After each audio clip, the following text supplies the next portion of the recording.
When the spawn meets world, spawn meets world. When the spawn meets world. What up, bros? What up, bros? And welcome to Bro Meets World. Your Boy Meets World fan cast. This is episode 62. I'm Ceej. And I'm your boy, Tony Coitus. All right, so thank you guys. Right before we get into this episode, you guys have been really good at listening and subscribing. But if you could continue to do so, continue to share us with your friends. We're actually seeing our numbers go up, and we would really like to hit that. You know, that peak level where we can start bragging. 100%. So, yeah, just continue to share with us. Give us your feedback. We would really, really love it. But, TC, where you at? What's going on? Nothing much, bro. You know, we're heading into the holiday season. It's getting chillier out. You know, sweater weather and all that jazz. I'm enjoying it. You know, this is kind of like, I feel like this is the fun season of the year because there's always something going on. There's always a party to go to. There's always a happy hour or something, a gift exchange. Shit, it stays interesting. I love how you were like, it's a good time, and I'm like stressed out. I'm like, all right, I have to make sure that I schedule this, and then there's this person's party, and then my friends, and then my boyfriend's holiday party. So yeah. Yeah, I mean, there are a lot of obligations. But trying to maintain a waistline in LA during the holidays. Just don't try. Just enjoy yourself. It's your gift for you. That is a good. Yeah, so that's where I'm at, but it's nice to see that you are embracing the holiday. Oh yeah, 100%. And how do you feel about new Disney Plus? Disney Plus. Well, I was telling you earlier that I enjoy the fact that I can watch Boy Meets World anywhere now, but they, as of right now, don't have a resume watch feature. So anytime I'm watching Boy Meets World and I close out of the app, I have to search for Boy Meets World again, find the episode, and then push play. Which just seems very inconvenient. It's so inconvenient, bro. Like, have you watched any of their new programming? I did watch The World According to Jeff Goldblum just because it's... I did not know there was a Jeff Goldblum show. It's literally just him being fascinated by things for half an hour. And yet I'm interested. I don't know how to like it. It's the reason why I got the streaming service, bro. That Boy Meets World. Alright, cool. So yeah, for those of you who are joining us through Disney Plus, welcome. As we said earlier, this is your Boy Meets World fan cast, and we are in the middle of season 3, or towards the end. Where are we at? We are, yeah. I would say we're in the final stretch. Yeah, final stretch, especially with how things are panning out. So this episode reminded me, and I'm going to talk about it a lot. This episode reminded me of kind of the Cosby Show, Theo, I'm an adult. Oh, okay. You know what I I mean? got that vibe. And so I'm really interested to talk about that when we really get to this, to the details. But I guess basically we should start with our Tell Me About It. Tell me about it. Tell me all about the show. Eric is the weatherman. He's gonna tell you about the snow. I'm very happy because if you didn't make it right, I was gonna be really, really upset. Okay, this is season 3, episode 17, Stormy Weather. Eric's devotion to TV station is affecting his grades and endangering his chances of graduating. In a B storyline, Sean and his girlfriend Dana can't get enough of each other until Jonathan decides to date Dana's mom, Susan. All right, first thoughts. First thoughts is that I am completely tired of the Jonathan storyline. Yes, this is just Jonathan's hot. Okay, cool. When women see them, they literally can't.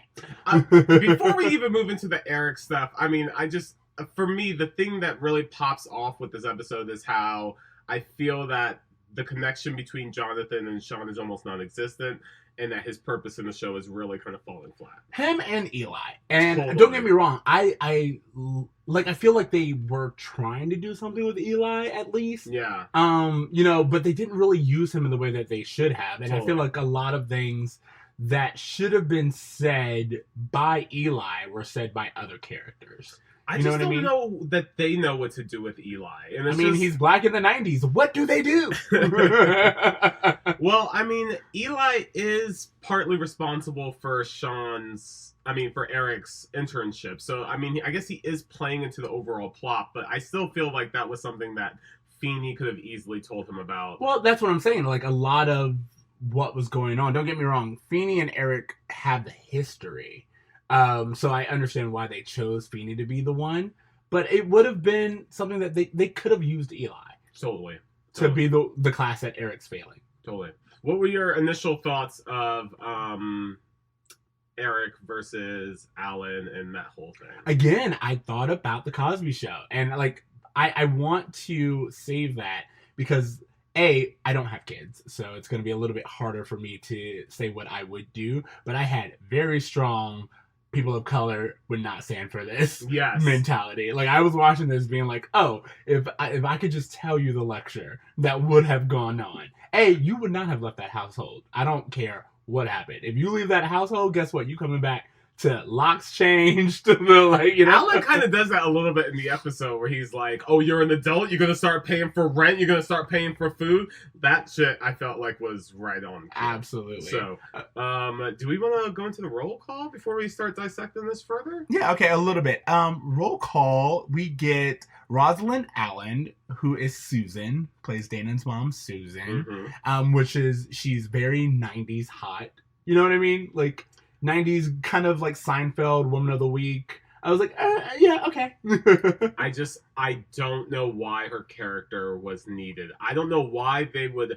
This whole Larissa Olenek thing really bothers me because in the previous episode they had such a great way to have Sean have a girlfriend for a while, and now they seem to have broke up over an incest that is non-existent. Well, I saw it as television has this thing where it's like we can't keep a girlfriend around. You know, it's like we can't do that because we're not ready to really write for Sean to have a girlfriend. Yeah. So instead, we have to go back to the status quo and find a reason for them to break up. Is how I looked at it. The moment this happened, I was like, oh, you needed a reason, and this is just sitcom-y enough for us to be like, yeah, sure, why not? No, I feel like, fine, if you're going to break them up, but Sean and Jonathan are not related. Yeah. There is not any insect. You're my aunt. I'm no one's aunt, or whatever the joke is. Well, yeah. He goes, well, what happens is in the epilogue, Turner is apparently dating his Dana's aunt now, which again I do want to get back into. And then Sean is like, oh, we're gonna be cousins, and it's like, no, you and Jonathan are not related. There's nothing about this that should be weird. And same thing, Dana's like, what if they get married and really like each other? It's like, then they're married and like each other, and you have a stepdad, but Sean's relationship to anyone really doesn't change. And you know what's interesting is that really Sean has never referred to Jonathan as like a father type of whatever. He always refers to him as like his roommate. Well, even in here, he goes, she's trying to date my bud, or like something like that. So it's like, it's really a friendship thing. It'd be like if you got married, I wouldn't be like, oh, what'll happen to me? Yeah, I always thought of them as having like more of an older brother type of relationship. Or even like an uncle. Sure. But point being, no matter what, the real important thing is, no matter what happens in Jonathan's life, Sean is not affected, at least in terms of the dating pool. No, not at all. And yet, it's the central reason for their breakup. I will say that, to me, I don't like that Jonathan pursues Susan, because it's like, you do know how big of a deal it is for Sean to have a girlfriend. So they kind of like come to that conclusion on their own, but it's like, are you telling me Jonathan is starving for female attention so much that he couldn't just be like, oh, wait, this girl is the kid who I'm guarding,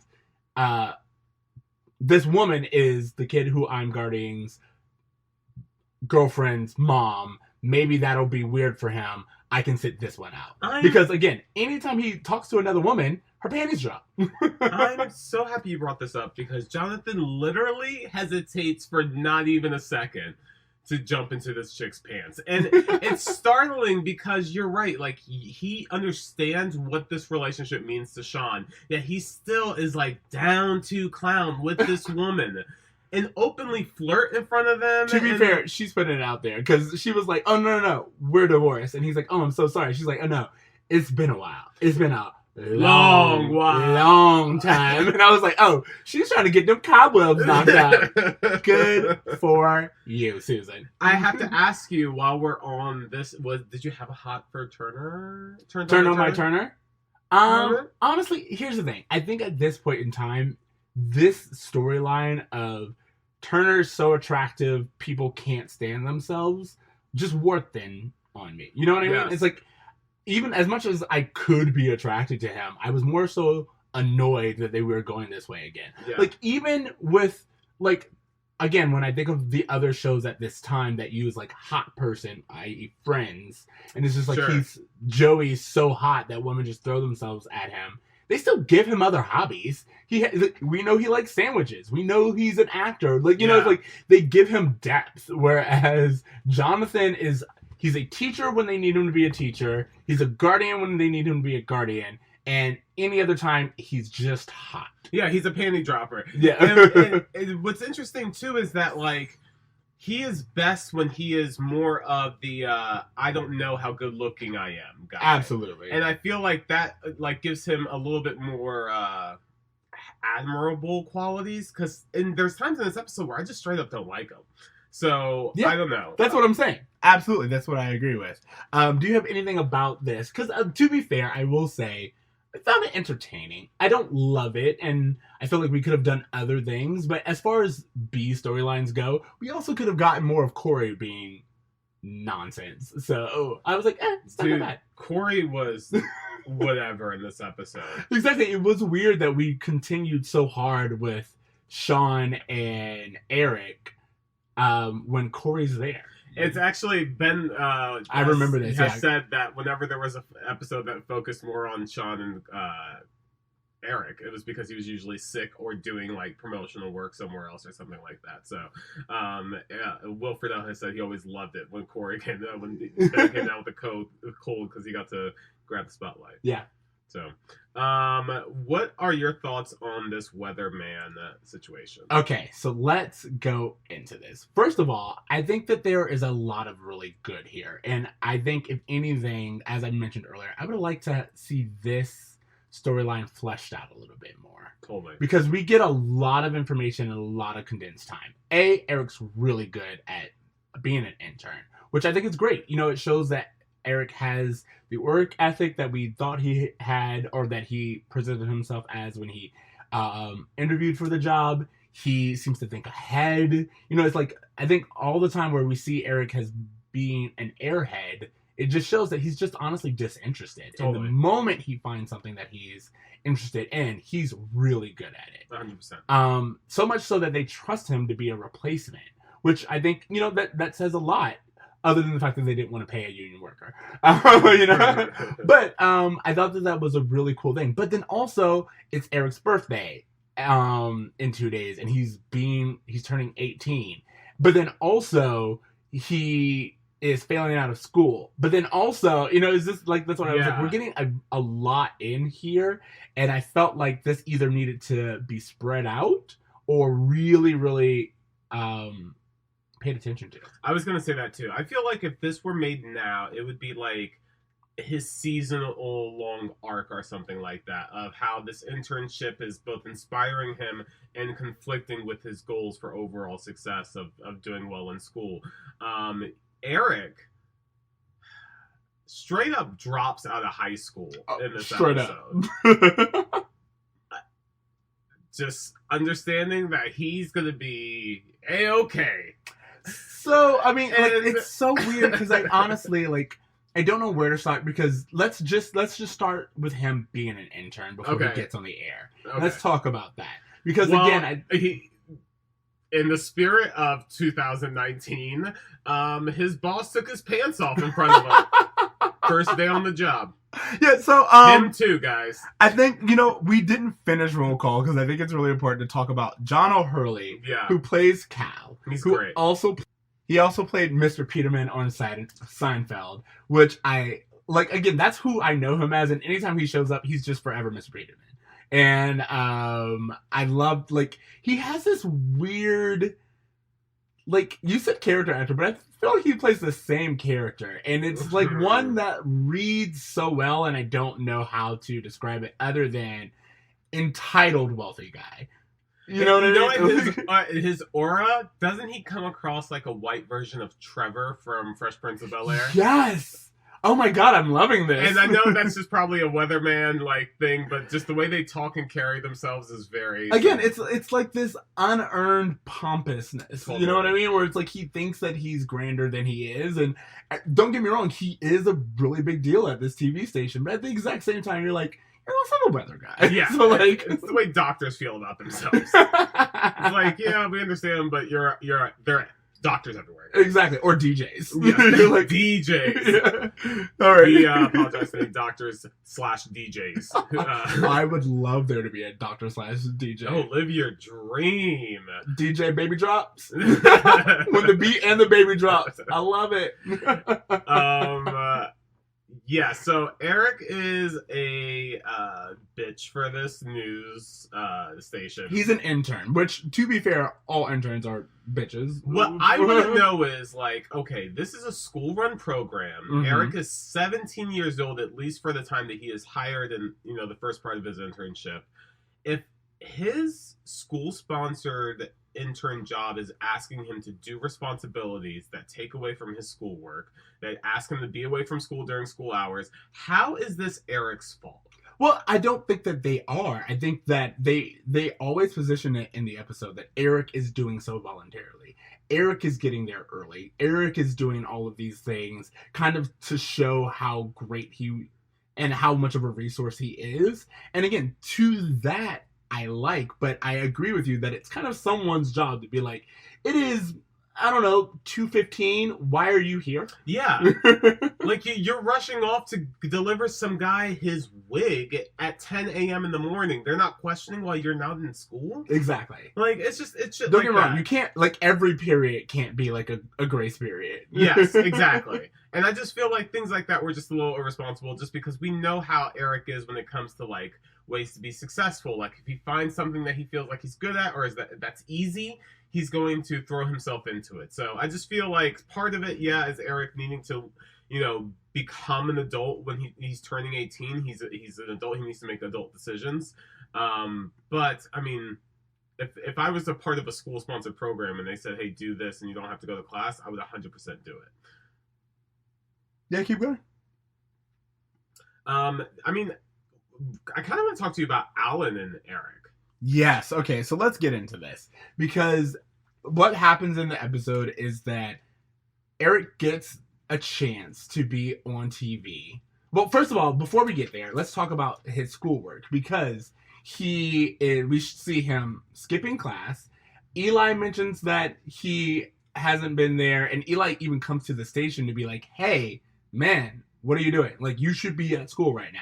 Which I hope that Eli doesn't have a class that he's supposed to be teaching. Because again, for some reason, teachers just leave their class whenever they realize the student's missing in this world. But anyway, so Eli actually comes to the station to talk to Eric and be like, hey man, this is supposed to help you. And everyone keeps referring to the fact that this internship was supposed to help Eric get into college. And Eric's just like, why would I get into college when I have a job? So there's that. But then also Feeney. A non-paying job. Yeah, a non-paying job.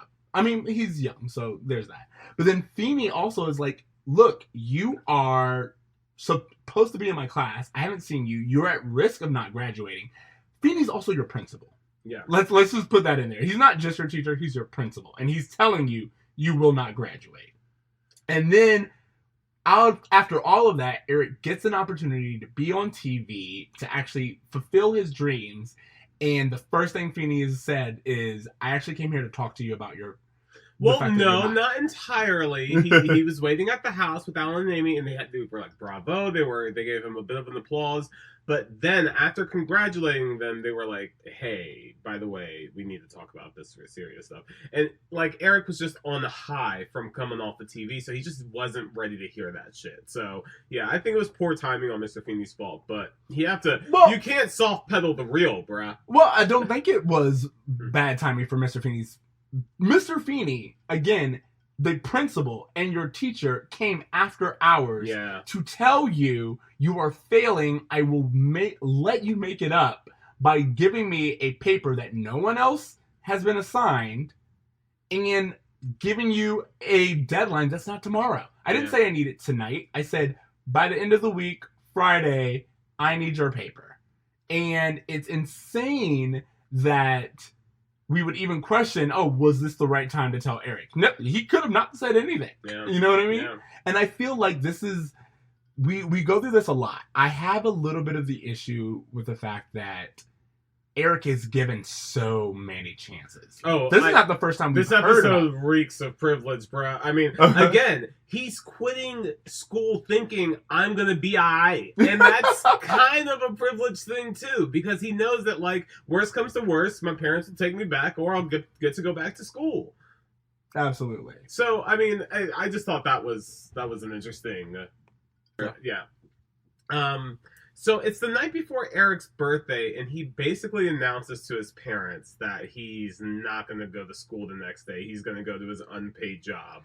Yeah, so what happens in that is that Feeney's like, hey, your paper's due Friday, and Eric's like, ooh, Friday doesn't work for me. And it's like, wait, excuse me? I'm sorry, what? And he's like, yeah, I can't just, like, let this interfere with my internship. I'll get it to you when I can get it to you. And they're like, no, you're going to give it to him Friday because that's what's going to happen. And you're going to school. And he's like, no, I'm not. I'm not going to school anymore. I've basically made it. So I'm an adult now. You can't tell me what to do. Yo, Eric don't give a shit. He is 18 years old. And this section right here is when I thought of The Cosby Show. And I think it's like the first episode or like one of the first season, very early season of Theo thinking that he's grown.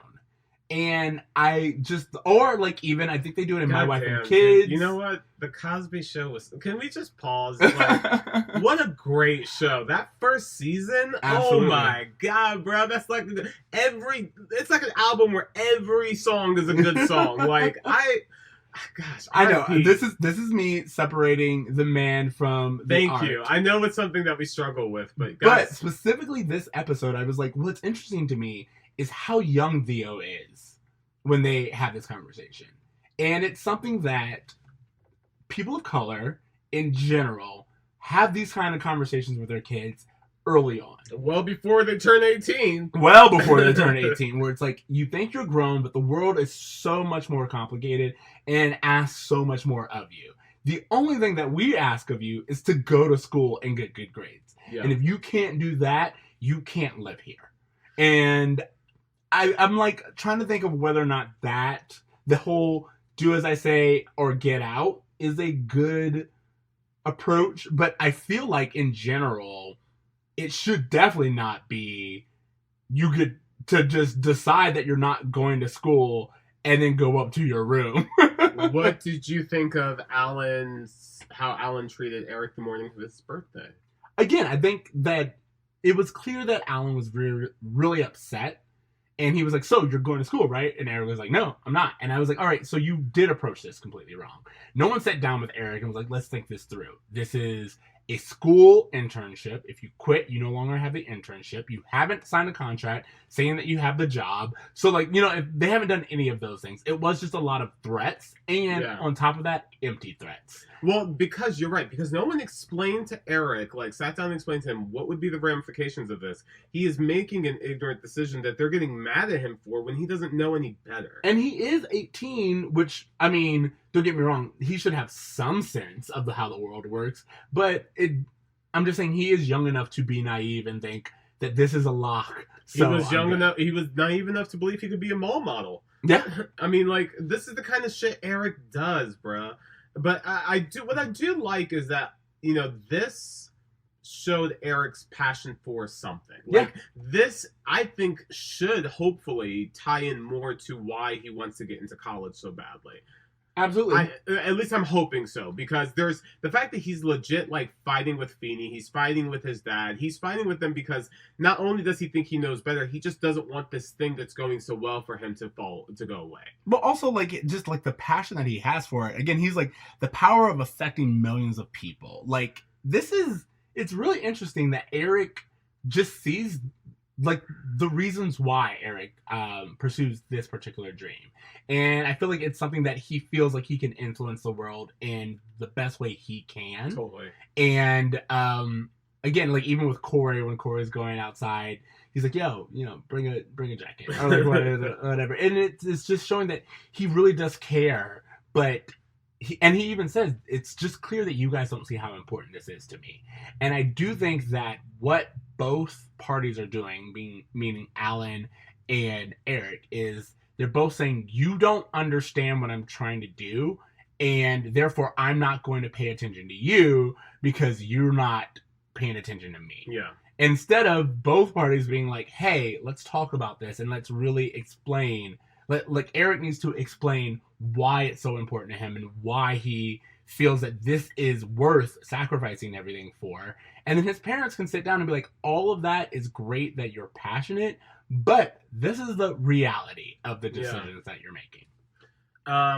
So Eric goes to the news station on his birthday. He's actually doing the weather. I think this is his last time he's getting to do the weather. He doesn't quite know that yet. Yeah. And they say happy birthday to him on air, and they surprise him with a cake. And then as soon as the lights go off, everyone goes away. He realizes that the cake is fake, and no one really cares about his birthday. Symbolism there. Yeah. Of just like the value that he's putting into something that's not valuing him. Also television. Yeah. You know what I mean? Totally. It's just like, it's all I think they even kind of hint at it with the fact that the sports guy is also the daytime clown. And Yes. It's just like, yeah, there's this duality there. There's this hidden world that TV is all fake and it's all illusions. And you would think that Eric would see that and understand, but he doesn't. He just kind of buys into it. Yeah. You know what I mean? Interesting. Well, one of my favorite parts of the episode is when Alan comes to watch Eric have his birthday broadcast. Yeah. He comes, he's like, look, man, I'm sorry about last night. Basically, I'm sorry and happy birthday and everything. But I just really love that Alan was able to step up and kind of say, like, hey, I understand that this is something that you really care about, and, I love you, I support you, blah, blah, blah. Yeah, I do too, but the only thing is, we don't see that Alan overheard the conversation, or they don't acknowledge that Alan heard the conversation with Cal.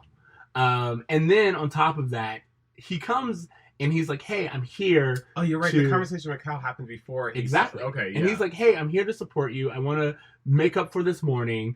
And Eric's just kind of like, he listens to the story, and in a pseudo way, he explains to his father that his feelings were hurt and that, he accepts his father's forgiveness. But they still don't talk about the fact that Eric dropped out of school. Yeah. And that Eric, honestly, at this point in time, as far as they know, has no options. Because they don't know that Feeney's going to take him back to class. You dropped out. There's no obligation for Feeney to be like, yeah, come on back in. Especially since Feeney just showed up to your house not too long ago saying, hey, I'm going to extend an olive branch. And you literally, in front of your parents, told him, go screw yourself. Yeah. And then Eric just found out that, as he should have known, this is a school internship. If you're not in school, then you don't have the internship. Can we pause there and just back up for a second? Because I want to go back to Cal's conversation with Eric, because Cal's actually the one who goes to Eric and is like, hey, I just want you to know that we have a real weatherman coming from like Pittsburgh or something. And Eric is just, completely shocked by this. And Cal's like, well, you're a really nice kid and all, but you're just a kid. You didn't think I would just give you this. Just give you this, did you? And Eric laughs it off, whatever.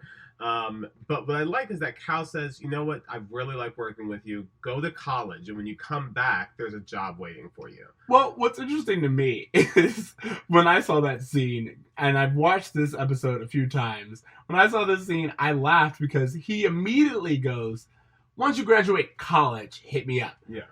Eric just quit school yesterday, so as far as you know, he could just go back to school and still be your intern, but he's like, nah, it's not worth it.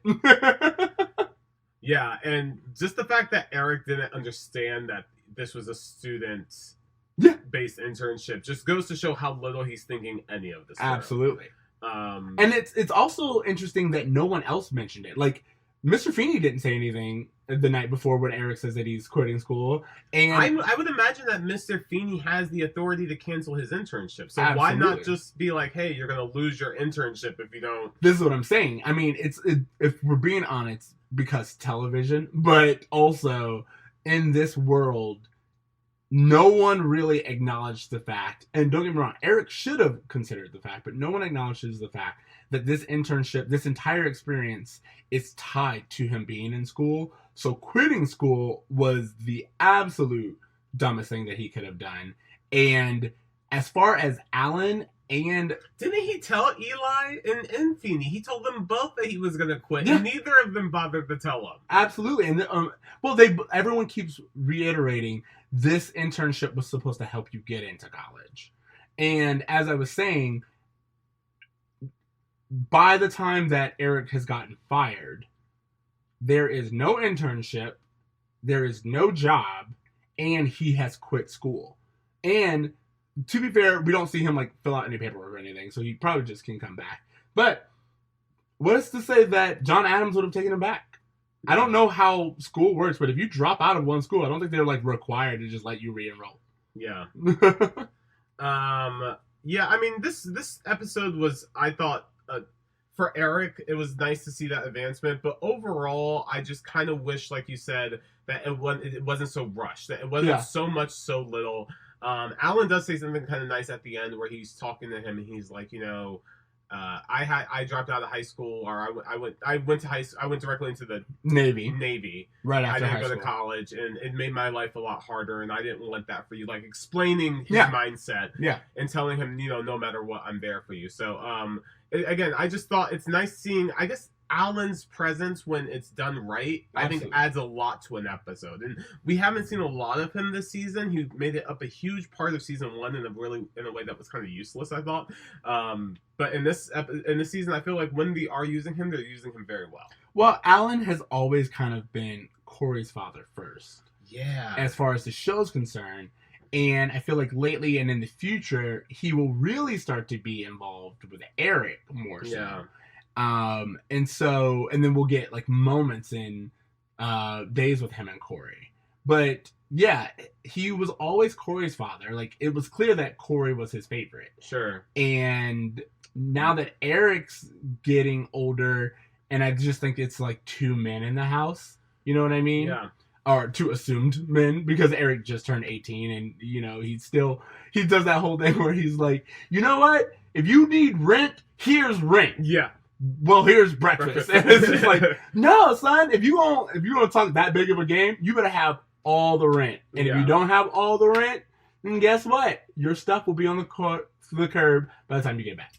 And to your point, Cosby does that much better. So absolutely. I just wish that there was more creativity in the storytelling. A lot more creativity. You could, and again, I'm pretty sure they do it in My Wife and Kids as well. Yeah. When Junior, but again, these are shows that have Black families with Black children, and the father doesn't just accept your refusal to do as told. He you ever actually notice Black illustrates. sitcoms are always like, man, I really want to hit these kids, but I can't, so I need to find something else that's going to hurt them.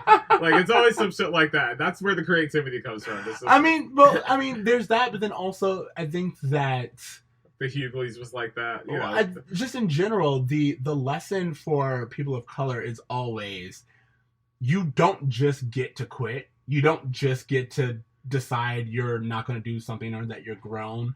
I need to illustrate to you how the world really works. Yeah. Because one of the things that Eric says when he comes back is he's like, Mr. Feeney, I don't have anything right now. And I don't know if you know this, but it's really hard out there. Yeah, I mean, to your point, and we've kind of touched on this a little bit, like, the reason why Eric felt that he could quit was because he was raised in an environment where he believed thoroughly that he would be alright. Yeah. And it's just, that's, I think, the bruh moment for me of this episode was when he just was like, I'm just gonna roll this dice and see what happens. Exactly. And let me ask you this. Would your mom, if you told your mom... Jesus, dude. I couldn't even get bad grades. I know, but if you told your mom, I'm 18 now, first of all, just let that... I don't care how old you are, T. You're so stupid. If you told your mom, I'm 18 now, I get to make my own decisions, I'm not going to school anymore. You better find a way to pay some rent then, motherfucker. You know, that's the shit that, like, my mom would have said to me. But it would have been a conversation that would have been... I don't know. First of all, in my mind, this would have been an all-night conversation. You're not going to your room. We are talking about this. 100%. If we need to talk about this till 4 a.m., we are doing so. And guess what? You were sleeping for 3 hours and then going to school. Yeah. I mean, there was just a lot of freedom that Eric had. Like, he just lives in the world without the same limitations. And so I just think that was just an interesting way to see his decision-making here. So yeah, I mean... Again, I don't have kids, so I don't know what's the right thing to do. But I just feel like Amy was kind of reserved to being like, hey, this is what he's decided to do. Yeah, she was mad passive about this. And Alan was angry, but kind of rightfully so, but not expressing himself in the right way. And we kind of resolve it with Alan just being like, hey, you know what? I shouldn't have been that angry. And Eric being like, hey, you know what? I actually don't have any other options, so I guess I'll go back home, and I guess, it's like, it's not problem solving. We don't address the real issues. Well, we just kind of acknowledge that there were issues. Eric said he's sorry, so the slate is wiped clean. The person who, honestly, in my opinion, parents in this episode is Feeney. When Feeney's like, oh, so I should just let you back into school? Yeah. I mean, like, and he doesn't even really hold to his guns there, but he at least challenges Eric's assumption that everything will be okay. This episode. A few notes that I just had. One is that Eric cut his hair. I don't know if you noticed that. I did, like, because we were watching these back to back. I was like, oh, Eric cut his hair, and I don't know what it was for, but still, you had that little cut. And then we learned that he's not 18 yet, at least as far as this, but he just turned 18. And does it really go anywhere for him turning 18 at this point, as far as you know? What do you mean? Like him? Like, I'm saying, like, does Eric being 18 be, like, a big thing? Because also, I feel like an 18th birthday is usually a bigger thing. Yeah, as far as I know, there is a road trip that he takes at the end of the season, which is a very, like, I'm going to go look at colleges kind of trip. So Okay.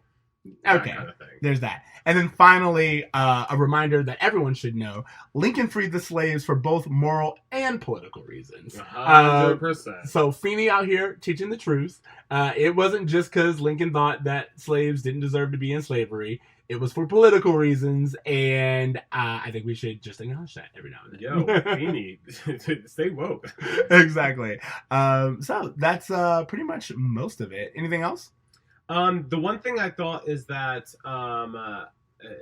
there was elements of this episode that reminded me a lot of the strike episode, in the sense that in that episode, Feeney scolded Turner for teaching the kids something that ultimately led to them wanting to quit school. Mm-hmm. Whereas in this episode, Eli's influence on Eric never played a part in the storyline as far as, like, Feeney chastising him. So I just thought it was interesting that it seems as though Feeney is kind of playing favorites with Turner. Oh, do you think? So, yeah, that's it. That's all I got. All right, cool.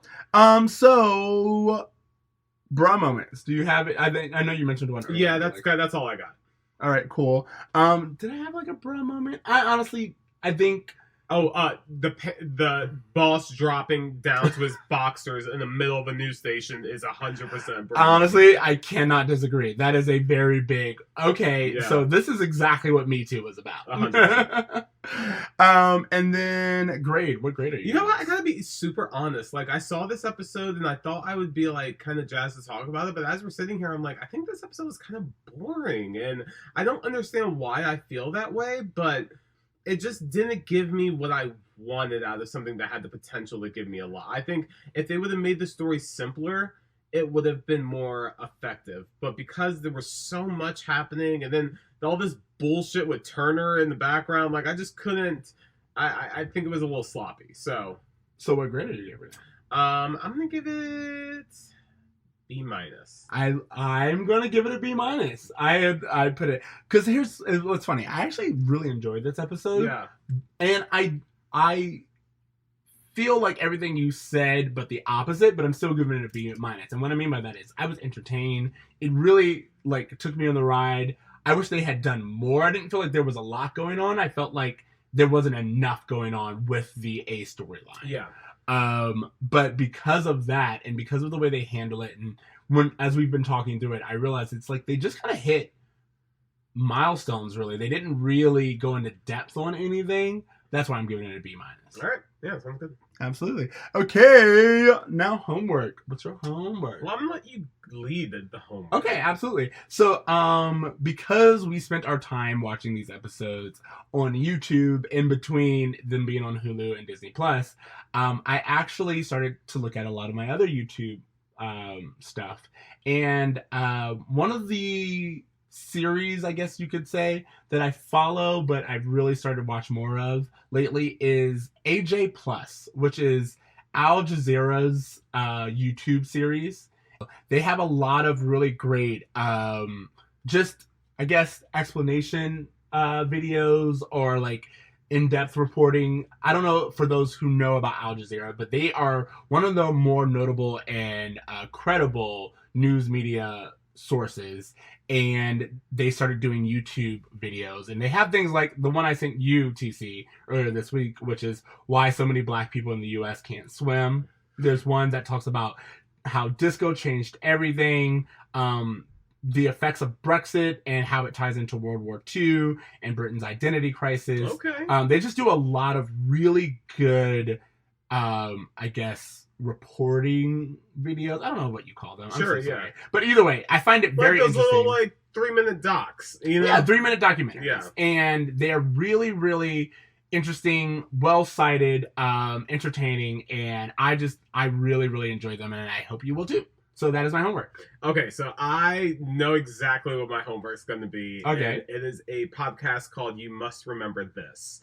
And so this podcast is hosted by Karen Longwood, the founder of Cinematical.com and a film critic for LA Weekly. She kind of examines the first few decades of Hollywood and all of the backdoor drama of everything that was going down. Ooh. And the reason why I'm recommending her podcast is because this last few episodes that she did that she's doing a series on is on Song of the South. The reason why I'm so excited. fascinated by this is because with Disney Plus coming out, Song of the South is the one movie that they refuse to re-release. I have never seen Song of the South. Apparently, it's filled with all kinds of racism. And this podcast does a deep dive of all of the components of this movie and the political environment of the time, how Walt Disney was trying to jump on the Gone with the Wind bandwagon, and how they just so many details. Anyways, I sent you a video earlier this week of Mickey Mouse putting on blackface. Yeah. I found out about that through this podcast. So there was just a ton of things that really opened my eyes to the racism in Disney's past. And I currently, as of right now, if you watch Pocahontas or Dumbo or something like that, they have a little disclaimer of hey, this is unedited in its original format from the time it came out or something like that. To acknowledge it, but I really wish that they would just kind of hey, we're going to do a special documentary on this movie, discussing the racism behind it. We're going to show it to you, and then we're going to have black filmmakers come up and like do a dialogue on what was on, and like have a conversation about it. Because I feel like editing out history and saying we're just not going to show this anymore is, I don't know. Like I was telling you, I had seen Jojo Rabbit this weekend. Yeah. And one of the things that really struck me about Jojo Rabbit, which I'm also recommending to anyone who wants to see it, is that they showed this footage of Hitler that I had never seen before. Of Hitler with crowds cheering for him and fainting on him. Like he was the damn Beatles, bro. Yeah. I had never seen that specific footage before. And it totally changed my understanding of Germany and World War II and Hitler and all these things. And so I just feel like it's irresponsible to remove that because it felt very Trumpian watching that footage. I was going to say, well, here's what's really, really interesting. A lot of people don't realize how similar we are living in the time that is, like how similar the Trump era is and all these MAGA hats are to Hitler and just the way that he had support. A lot of, like, I think our generation was raised to, you know, just always know Hitler as the bad guy, but we do not remember the fact that a lot of people were complicit and thought it was just fine, and like it's so much going on. You have to watch Jojo Rabbit then, because that is 100% what the movie's about. It is about these people who were born in Germany thinking that the greatest honor of life is to be a Nazi, and a little boy who just slowly realizes that maybe something's wrong with that. Absolutely. So, but then also, like what you were saying, as far as like the history of Disney, people don't realize that Mickey Mouse actually was just a replica of a minstrel show. The reason why he's black, the reason why he's wearing gloves, all of those things are minstrel, and we've been so removed for it for so long. It reminds me of, I don't know if you saw this, but not too long ago, I think it's somewhere in America, I can't remember where, you can literally Google it, it'll probably be several, but they were getting rid of To Kill a Mockingbird and Huckleberry Finn, because it uses the N-word, and also it makes white children feel bad. Yeah. And it's just like, no, they should feel uncomfortable. You should feel uncomfortable. The whole book is about, hey, isn't this messed up? And if you can't read it and be like, hey, let's talk about why this person, A, is called this, and B, why it should not be, why you feel bad, and what that means, and what that meant at the time, and did people feel bad, and is this some kind of honor? All of these things are really, really important, because just in general, in American history, we don't like to acknowledge the fact that a lot of American entertainment was built on was built on or at the expense of black people. Like the very first movie. Well, the first popular movie yes, Birth of a Nation. Is Birth of a Nation. And it was everywhere. And we just don't talk about the fact that that movie literally sparked the joy for movies. Dude, I saw that movie in film class. I've never seen it. And I feel like it would be hard because the clips that I have seen, I don't really remember much of it. The clips that I have seen are really hard to stomach. Wild. It's literally, it's the most wild racism I've ever seen on film. And it set the template. But it set the template, but also it set up Hollywood. And I just think that when you see things, I don't know if you saw this the other day, but they talked about the fact that in the 90s, someone suggested Julia Roberts to play Harriet Tubman, and the studio exec's excuse was, he was like, it was so long ago, who remembers? And it's like, that's very scary, number one, and number two, kind of the problem. So I think that everything that you just suggested, I'm really excited to check out, and I hope our listeners are too. Yes, 100%. So anything else? No, I think that's pretty much it. All right, so thank you guys for listening to Bro Meets World.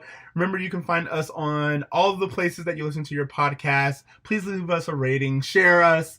We always appreciate it. You can find me on Twitter at Extra Ceej. That's XTRACEEJ. TC. You can find me at @braverme at .braver.me on Instagram. You can also find us on vacation next week. Yeah. I'll edit this out. But like, no, we'll release this episode and then. Okay. You can also find us just doing Thanksgiving shit because this is our Thanksgiving episode. So. Absolutely. So if you have any teenagers who tell you that they're dropping out this holiday season, let us know. Yeah, 100%. And make sure that you dream, try, and maybe share an episode of Boy Meets World with your family. Like, bring the family together. I know. With a little bit of Corey and the gang. I've heard a lot of people just talking about how Boy Meets World was one of the first things that they started watching now it was on Disney Plus. It's also really interesting that it was on Hulu for like the last few years. No one gave a shit. But like either way, we're glad to have you. So right. later, bros.